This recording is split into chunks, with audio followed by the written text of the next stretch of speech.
What is up guys? Koro here and welcome sa ating OKX episode 21, which is ang kanilang meme pump.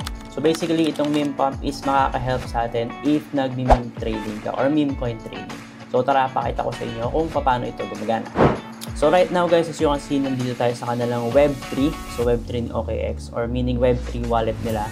So pagka-click mo tong token, tapos under dito makikita mo yung meme pump. So pagka-click mo niyan, mapupunta ka dito sa user interface na to.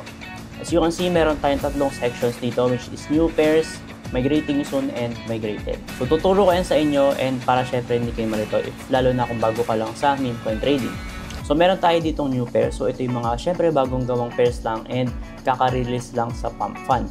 So meaning hindi pa to nagma-migrate or hindi pa to graduated. So meaning hindi pa niya naabot yung certain market cap or invested na sol sa kanya para makagraduate siya or mapunta siya sa Raydium. So mind you guys na maraming fake tokens dito or mga rug tokens, kaya mag-iingat kayo.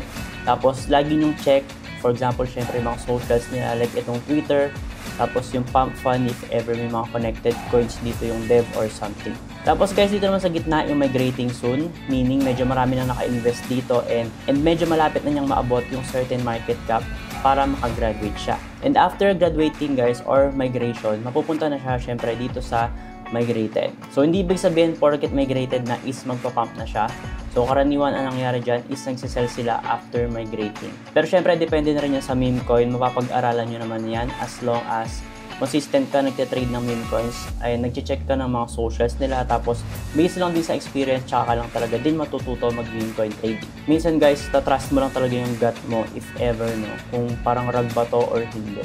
So actually, itong meme pump na to is existing to sa iba't ibang mga trading bot katulad ng BullX and Axiom. So yun yung mga ginagamit kong trading bot. Pero napakaganda kasi meron din sa OKX na ganito.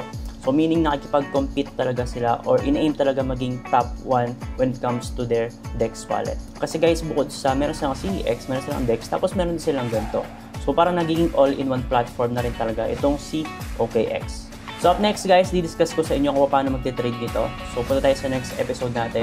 So that's it for this episode. So medyo quick lang to. Tapos yung next episode natin, didiscuss naman natin kung paano magte-trade nitong mga meme coins na to. So yun guys, see you sa next episode natin dito sa OKX natin na contents.